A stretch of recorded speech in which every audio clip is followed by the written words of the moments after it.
2h moins le quart, comme chaque lundi il arrive en retard. 2h moins le quart, il arrive vêtu de noir, la tête encore dans le brouillard, les cheveux ébouriffés, le regard brillant, son appareil Canon sur le côté, son pantalon un peu court et puis ses bottes usées.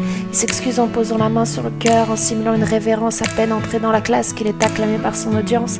Il enjambe ses camarades et vient s'asseoir à gauche sur la première table. Il le regarde et se demande un peu ce qu'il fait là, et lui-même ne le sait pas, car son corps est à Paris mais sa tête à Calais.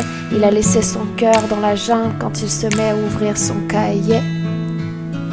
Écrire, écrire, écrire, jusqu'à ce que le cœur se répare. Écrire, écrire, écrire, jusqu'à ce que ses doigts en aient marre. Car à chaque blague, à chaque rire, il y a une blessure qui saigne.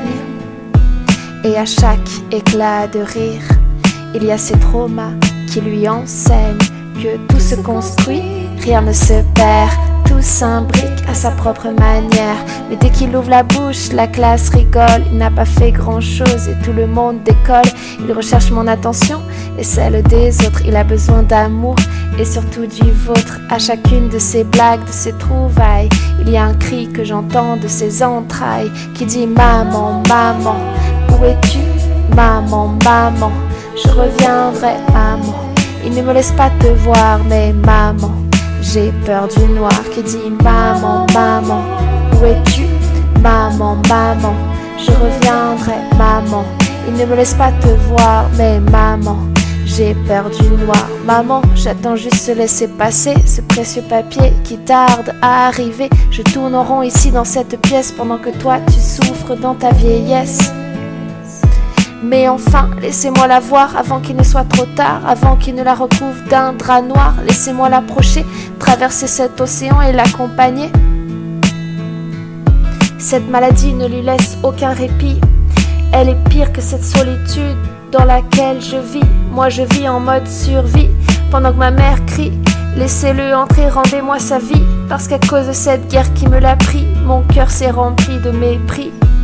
Pour vous mes gouvernants et pour vous ma patrie, rendez-moi ces nuits d'angoisse et ces insomnies.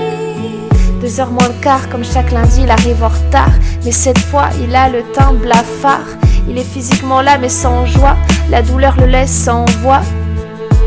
Il me tend un bout de papier qui dit refuser. Ils ne lui ont pas donné son précieux sésame qui lui aurait permis de rejoindre sa plus belle dame. Que dire de plus? Quel mot ajouter? Comment finir cette histoire d'un ton plus léger? Je n'ai aucun remède à lui donner. Et lorsque je n'ai plus de mots et que je ne peux que murmurer un désolé, ils nous surprennent et le prennent dans leurs bras, lui serrent les mains une par une. Son audience, son public, ses camarades d'infortune. Ils lui rendent à leur manière les fous rires passés, de gestes tendres et de regards qui disent « ça va aller ».